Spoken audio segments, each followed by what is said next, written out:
বাজানেরা ভাইয়েরা,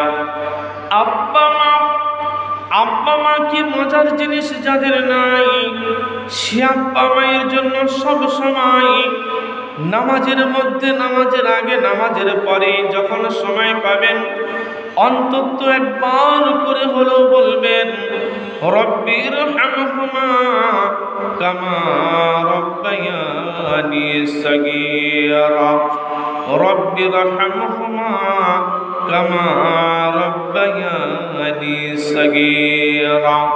রব্বুল আলামিন, আমার আব্বাকে তুমি তোমার রহমতের ছায়াতলে, তোমার দয়ার ছায়াতলে তুমি লালন পালন করে রাখিও, তুমি জান্নাতবাসী করায়ও।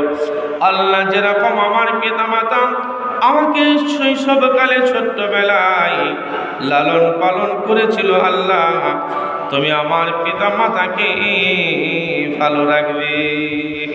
এই দোয়াটা করবেন ভাই।